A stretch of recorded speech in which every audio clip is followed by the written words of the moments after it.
பனிக்காலம் ஆரம்பிச்சிட்டாலே போதுங்க. நல்ல நொறுக்கு தீனி தான் சாப்பிடணும் போல தோணுது. இதனால weight gain, stomach problem, digestion problem எல்லாமே வருது.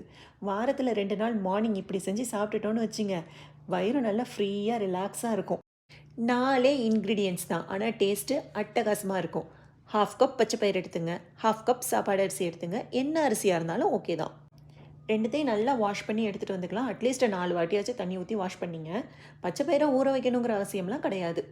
நான் 3 பேருக்கு செய்ய போறேன். ஸோ டோட்டலா நான் வந்து 5 கிளாஸ் வாட்டர் ஆட் பண்ணியிருக்கேன். நான் இப்போவே வந்து பூண்டும் ஆட் பண்ணிடுவேன். 5லேருந்து 6 பல்லு பூண்டு வரைக்கும் ஆட் பண்ணிக்கலாம்.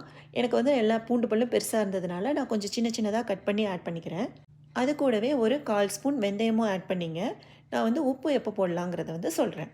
இப்போ எல்லாத்தையும் ஒண்ணா போட்டுட்டு மிக்ஸ் பண்ணி அடுப்ப ஆன் பண்ணிடலாம். இப்போ அப்படியே மூடி போட்டு மூடி வச்சிடலாம். ஒரு 10 நிமிஷம் கொதிக்கட்டும். அதுக்குள்ளாட்டியும் நல்லா வெந்து வர ஆரம்பிச்சிரும். நீங்க இதே வந்து குக்கர்ல கூட செய்யலாம். ஒரு 3 விசில் வரைக்கும் விடுங்க.